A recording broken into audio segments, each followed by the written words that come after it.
আজকে আমি একটু রান্না করবো। আচ্ছা, চিলি চিকেন বানাবো। চিলি চিকেন অনেকবার বানিয়েছি, তো দেখা যাক কেমন হয়। চলো।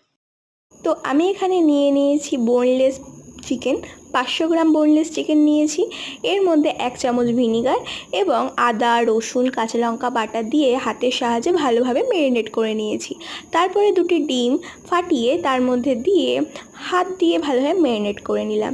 এরপরে কর্নফ্লাওয়ার দিলাম, কর্নফ্লাওয়ার দিয়ে ভালোভাবে মাখিয়ে নিলাম।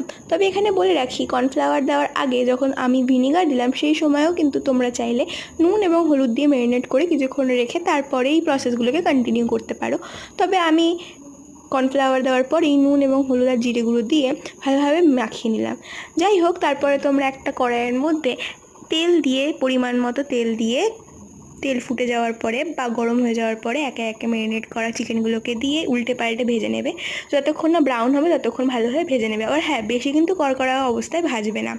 যাই হোক, ওই তেলের মধ্যেই বা অন্য কড়াইয়ে 1-2 চামচ তেল দিয়ে তোমরা 2টি রসুন কোয়া কুচি করে দিয়ে, পেঁয়াজ কুচি এবং ক্যাপসিকাম কুচি দিয়ে ভালোভাবে ভেজে নেবে।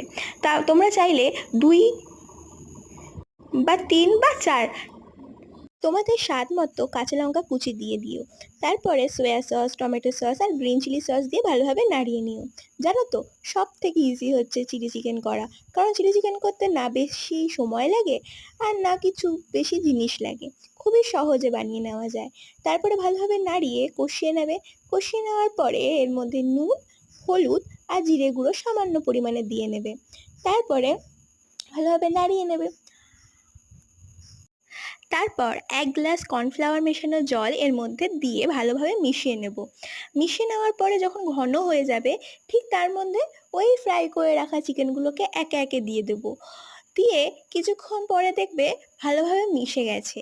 তারপরে তোমরা একটুখানি টেস্ট করে দেখে নেবে সমস্ত মশলা ঠিকঠাক দেওয়া হয়েছে কিনা।